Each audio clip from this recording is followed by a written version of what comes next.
Federal সাংবাদিক ইউনিয়নের সভাপতি ও দৈনিক সংগ্রামের চিফ রিপোর্টার রুহুল আমিন গাজীর নামাজে জানাজা অনুষ্ঠিত হয়েছে।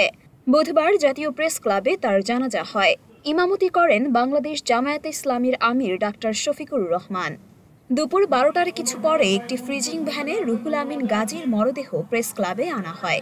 যদিও তার জানাজা প্রেস ক্লাবের টেনিস গ্রাউন্ডে অনুষ্ঠিত হওয়ার কথা ছিল, কিন্তু টানা বৃষ্টির কারণে সিদ্ধান্ত পরিবর্তন করে মিলনায়তনে আয়োজন করা হয়।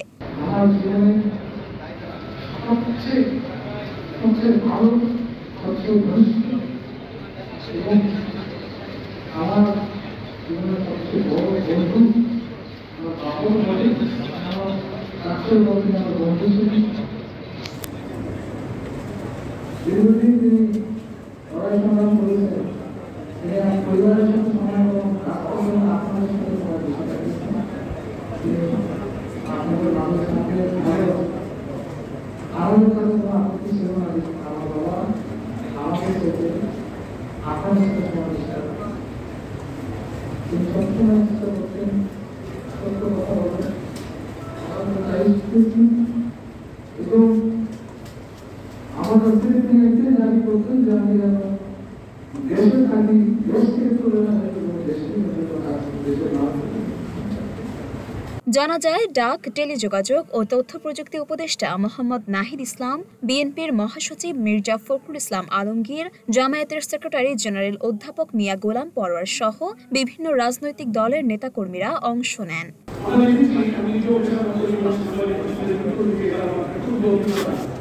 সাংবাদিক সরকারের পেশায় যারা থাকে তাদের মধ্যে সত্যের পক্ষে সাহসী সাংবাদিকের সংখ্যা খুবই কম। এই তুলনায় রুহুল গাজীর একজন যোদ্ধা সাংবাদিক সাংবাদিক হিসাবে আমরা আকাশ হতে পেরেছি। সাংবাদিক বাংলাদেশের সাংবাদিকতা অঙ্গনের পরিচিত সংগ্রামী একজন নাম ছিলেন এবং গণতন্ত্রের জন্য লড়াইয়ে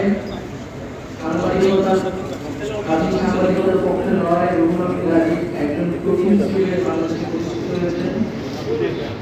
আমরা অন্তর্বর্তীকালীন সরকারের পক্ষ থেকে শোক প্রকাশ করছি এবং তার পরিবার এবং তার সতীর্থদের সমবেদনা জানাচ্ছি। এছাড়াও প্রেস ক্লাব, ডিআরইউ, ডিইউজে, বিএফইউজে নেতা ও বিভিন্ন গণমাধ্যমের প্রধান ব্যক্তিরাও জানাজায় অংশ নেয়।